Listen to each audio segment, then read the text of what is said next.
Hey-o! All right, welcome guys. Today's lesson is going to be on inductors and self-inductance. This is still chapter 30. We're on sections 4 and 5. Okay, now an inductor is a device that we build in order to produce a particular magnetic field. If you remember from capacitors, remember capacitors were devices that we built in order to store energy in the form of an electric field. Well, inductors are devices that we build in order to store energy in the form of a magnetic field.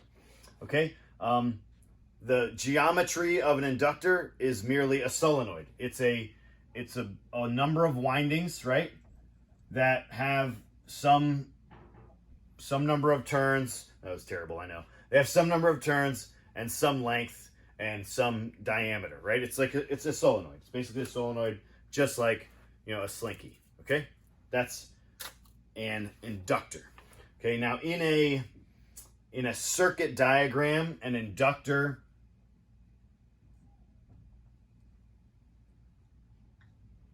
that is the symbol for an inductor in a circuit diagram. And essentially what we do is we put a current through this device and a magnetic field is produced on the interior. First, inductance is given by L, that is the symbol for inductance, and it has a proportional relationship to magnetic flux and current, right? The inductance is equal to the number of windings in the inductor times the flux over the current. Okay, now this is a proportional relationship.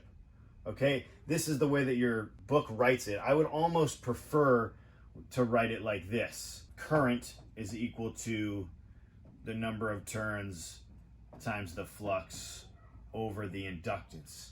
Because if you'll recall, there are proportional relationships for devices. Proportional relationship for a capacitor is Q is equal to CV. The proportional relationship for resistance is V is equal to IR, right? And when we put those proportional relationships up there, we say, okay, if I put 10 volts across a capacitor, I get, 10 coulombs of charge. That makes the capacitance 1 farad. What if I put 20 volts across it? What's the capacitance then? It's still 1 farad, sir. That's exactly right. The capacitance is still 1 farad. It stays the same, just like the resistance stays the same regardless of the voltage or the current that you put through it or the voltage you put across it. Remember, the capacitance of the capacitor, the resistance of the resistor, and the inductance of the inductor are all determined by how the device is built. This is merely a proportional relationship, okay? As current goes up, magnetic flux goes up. As current goes down, magnetic flux goes down. The inductance of the inductor is determined by how we build the inductor, okay? So let's take a look at that. For an inductor, the actual inductance is given by the following expression. The inductance per unit length is equal to mu naught, that's our permittivity constant, times the turns per unit length squared, times the cross-sectional area of the inductor. All right, so the inductance is determined by how it's built, right? The number of turns, how long it is, what the cross-sectional area is, those types of measurements, right? And then once we build the device and we put it into a circuit, then we know that we will get a certain magnetic field, a certain magnetic flux associated with it based on how much current we put through it. As current goes up, magnetic flux goes up. Questions so far? Sir, what are the units for inductance? Oh, good question.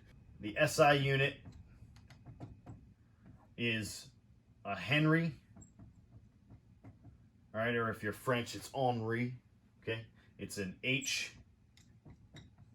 Right, 1 Henry is equal to a Tesla meter squared per ampere. Okay, that is 1 Henry. So the SI units of inductance are henries? Good question. All right, so the next thing I want to talk about is what's called self-inductance. Okay, now this occurs in an inductor when the current through that inductor is changing. So imagine we have a circuit, right? Here's our battery, a switch, and then our inductor over here. Now, when I close the switch on this circuit, the current begins to flow, but it's not immediate, right? I mean, it takes some amount of time to rise up to a steady current. Now, that time might be very short, but as the current is changing through the windings, as we're building up the current in the windings, there will be a changing magnetic flux through that inductor. And we know from the last lesson that a changing magnetic flux induces an EMF. So the self-inductance of an inductor occurs when the current is changing through its windings and that inductor wants to oppose that change. So essentially what happens is there is an EMF that's induced in the inductor itself. That is the self-induced EMF. It's the EMF inside the inductor. And that is equal to the negative, right? From Lenz's law, again, the EMF is going to oppose the change, times the inductance, times the rate of change of current. That is the self-induced EMF in the inductor. So, as an example, I close the switch, current is growing, right? Current is coming through here, magnetic flux is increasing, right? There's our magnetic field through the windings, it's getting larger. The EMF that's induced wants to oppose that change, so the self-induced EMF would be in the opposite direction. Now, once that current begins to flow, it's flowing all the way through. Over time, it eventually steadies out, right? It steadies out. There's no more changing current. There's just a magnetic field that exists in here, right? A strong magnetic field through the center of the windings, which is steady. It's constant. And then what we do is we open the switch again, right? Once I open the switch, this current goes away, but it takes some time. That magnetic field starts to decrease, right? It starts to get weaker. It's in that downward direction, but it's getting smaller and smaller. Again, that EMF wants to oppose that change, so the self-induced EMF would try to keep that magnetic field large.